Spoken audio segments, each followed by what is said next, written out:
Good morning, traders. Welcome to StockCast. My name is Todd Derby, along with my co-host James Mason. And I think today is going to be a fun day. Oh, yeah. Todd, why do you have an elephant as your background? Because I have a feeling we're going to be talking about the elephant in the room.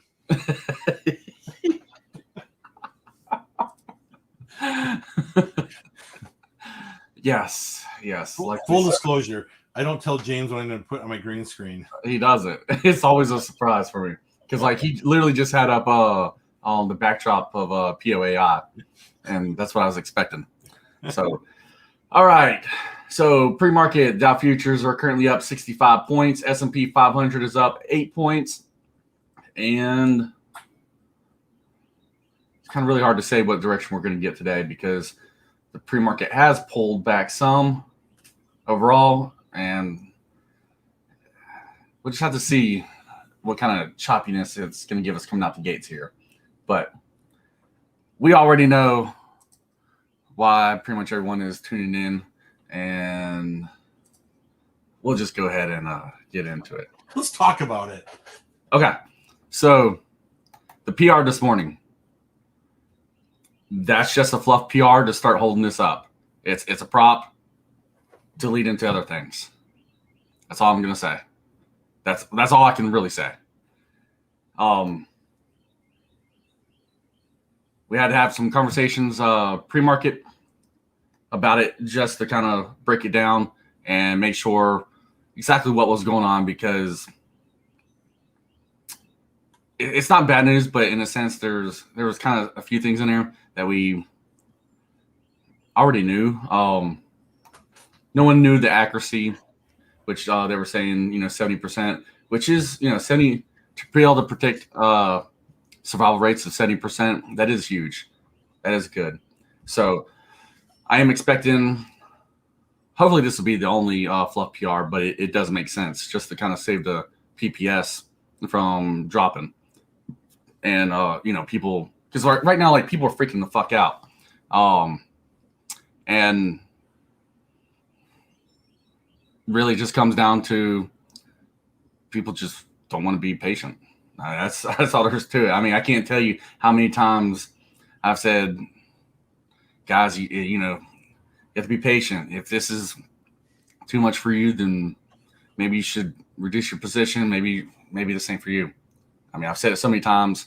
Also, too, we all know that everybody read the email between Bob and I where he said new drug discovery at the end of July. And I kept telling people, hey, you guys got to give them a little bit more time, because when it comes down to, signing paperwork, doing legalities, nothing is going to line up and happen on that date or at a certain time period where you think it's going to end.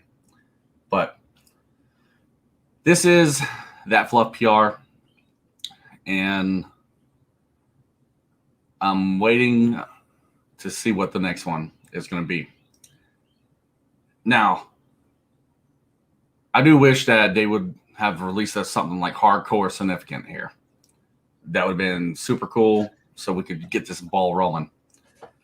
But if you guys look at a lot of different kind of like PRs with other companies, you usually start to see like fluff PRs before they release something of value.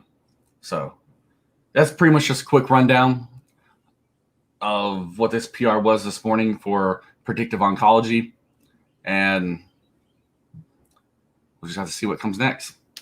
We talked about this more than one time about this doesn't surprise us that they come out with this PR. And my thing with this, Todd, and we have said this, months ago, they should have been, in my opinion, they should have been posting this last month. Correct. So yeah, I don't know. I hate how they do their press releases. I won't lie about it. I hate it. This news right here should have been pushed out last month. That would have been the PR to hold it up at honestly a better PPS value. And yeah, I don't know. That's pretty much all I can say without like making up crap. Okay. So yeah, other than that, man, I'll be honest, I'm so sick and tired of talking about predictive oncology. It's just, this is the longest swing trade I've ever held. The longest. I hate it. Potentially could be your biggest win. Oh, I mean, that's why I'm holding it this long. Right. But we will see what the next week brings for us. And I do know one thing. August 10th is their vote. And man, if they don't drop something of significance, can't blame the shareholders for going back into their votes and changing it before August 10th. Yeah, that's on them. So, all right, well, let's get into the show then. That was our big choice for today. Let's take a look at the comments and see if there's anything else in there. There's right. Someone's asking about ticker SRNE. My Not So Farm Life. What was it? SRNE. NE. Samuel Robert Nancy Edgar.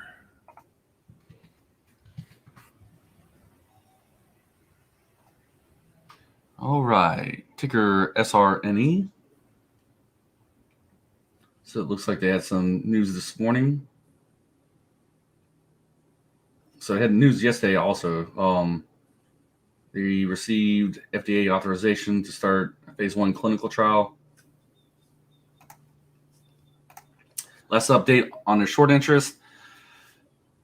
48.3 million shares being short. 18.8% of the float. Days to cover 6.7. Shares outstanding. 292.9 million. The float. 256.8 million. And so with that news yesterday, them being authorized to start this phase 1 clinical trial, that's not significant at all. I'm not sure what this today's article or PR is about. Obviously, I can't really look into it right now, but whatever it is, it's not really pushing it up. It could be fluff, just like predictive oncology is pushing right now.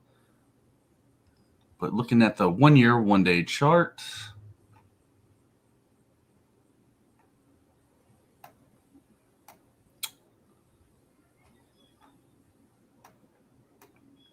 so I can't remember what we even said about this one in the past. Do you remember, Todd?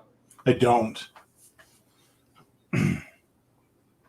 We have clearly went over this before, but I can't remember what we have said about it. As you can see, I have the breakout line right at 1066, going across those top resistances right there.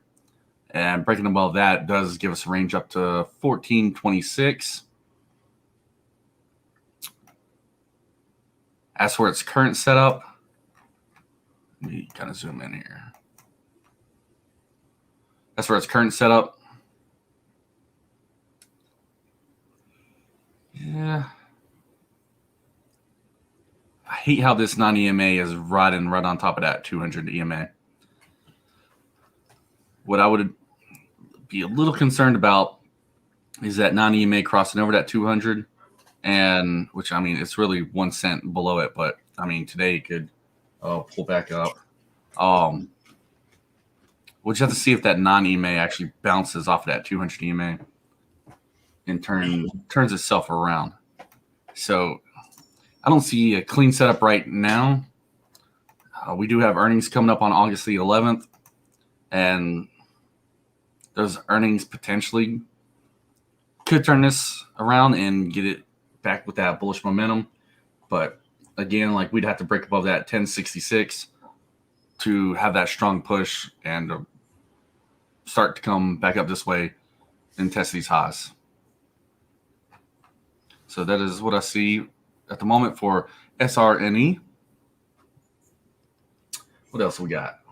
We're less than 6 minutes before the start of the market. Let's try to find one more. We'll hit it really quickly.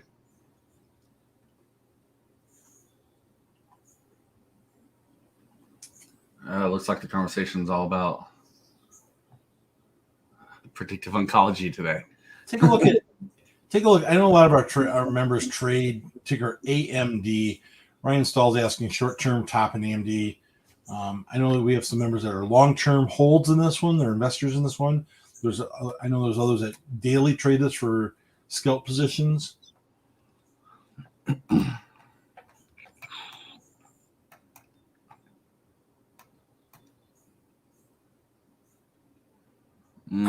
I know the other day I shorted it intraday and took it down. Man, it was like a quick like 50 to 80 cent drop. Took it down and nailed it. Which, that's not hard on $100 stock. Ooh.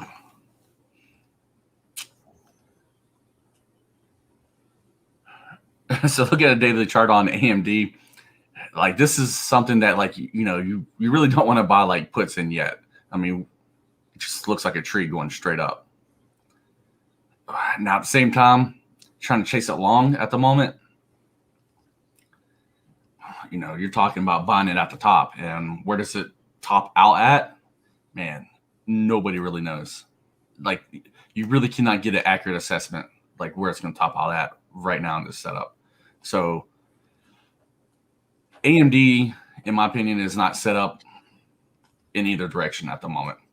It needs to pull back before we can see another opportunity for a long entry if you want to get a better price, or it needs to, top out and start crawling over before we can kind of short it and take it for a few points.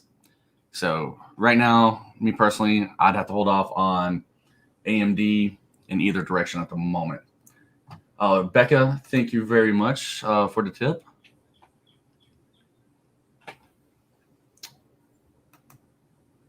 Let's see, what else we got?